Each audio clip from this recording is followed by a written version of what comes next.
It's funny. Every bill that this cabinet has introduced in this parliament has been seemingly to function to consolidate the power of the federal government. Correct. There's no other way to put it, and that's what they're doing. This is what we're in the process of seeing is a government go tyrannical. Like there's no other way to describe it.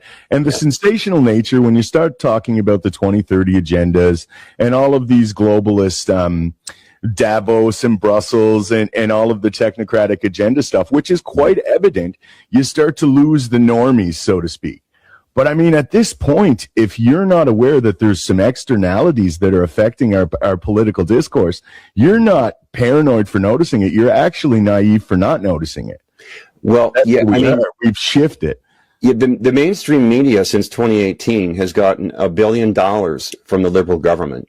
And we haven't seen this kind of thing before. I mean, certainly we know the CBC is getting their 1.3 or whatever billion per year, but the CBC has got dismally low ratings.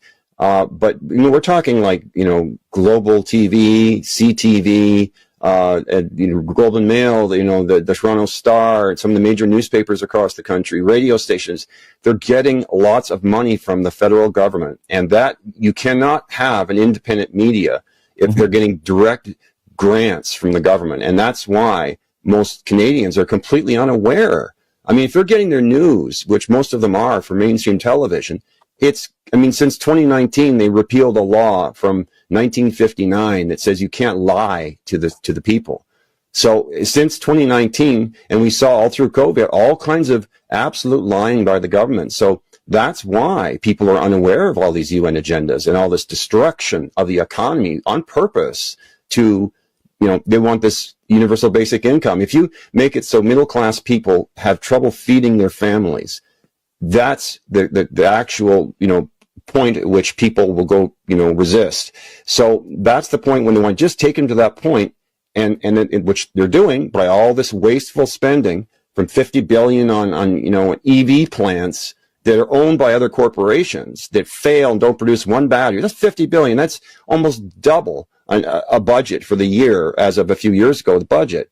$30 billion to Ukraine in cash and weapons so far. What are we doing? We've given more money per capita to the Ukraine than any other country, which is, a center for human trafficking and biological weapons. It's the most corrupt government in the West.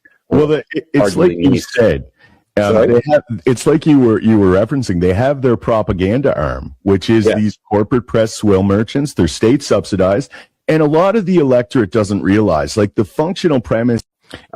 It's funny.